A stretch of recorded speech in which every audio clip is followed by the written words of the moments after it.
Here we're given a triangle where we know two of the angles and we're asked to find the third missing angle.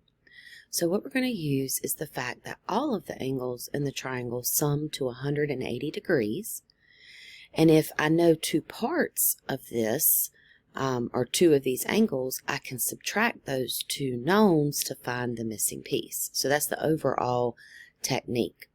Now as we're doing this, notice that our angles are given in degrees and minutes. Minutes and seconds as well. They work very similarly to our clock.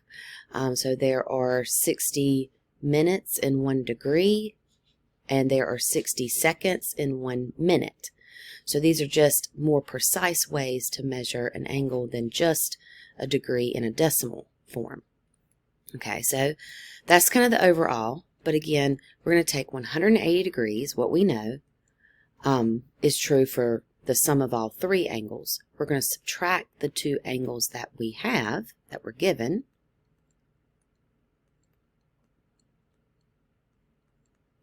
to find the missing angle.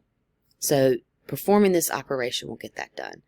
Now there's a couple ways we could do this. We could subtract these two, and then we could subtract the third one, or we could write it like this, where we subtract the sum of the other two angles. Actually, I think I'm going to work this one out in this way. So let's find the sum of the two known angles, and then we'll subtract that from 180 to get the missing angle. So when we add these two up, I'm just going to come over here to the side to write that down.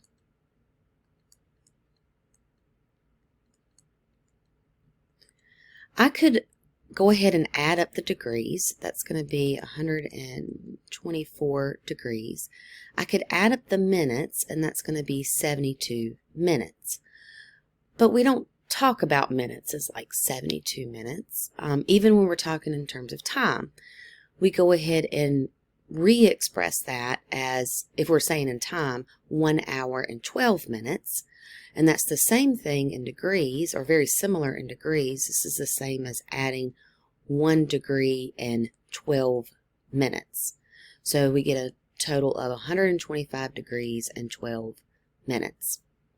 So now I'm going to bring that down over here.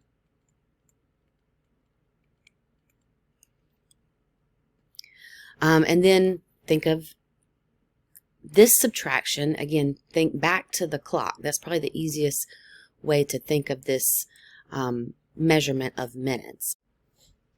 So one way I like to look at this is 180 degrees is the same thing as 179 degrees in 60 minutes. So let's rewrite this as such. You might say, well, why do I need all that? And it's because I'm going to be subtracting minutes from minutes as well. So the 179 minus 125, that would be 54 degrees. And the 60 minus 12 would be 48 minutes. And that's how we end up with this solution up here at the top.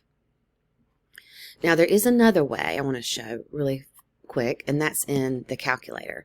So remember earlier, this was the full expression that we had to begin with, and I can type that into my calculator using the degrees and minutes symbols that are underneath angle here. Now angle is a menu option that I have to access by pressing second and math. Actually, this first angle or the degree measure, I don't need to type in. It's assumed that it's in degrees unless you type something different. But just to be clear, I'm going to put that in there. And then I'm going to subtract 17 and come back to the second math to get degrees. 30, second math. And then notice these next symbols are for minutes and seconds. So I'm going to select the one for minutes, oops, and then subtract 107 degrees, 42 minutes. Now it gives me this answer in decimal form.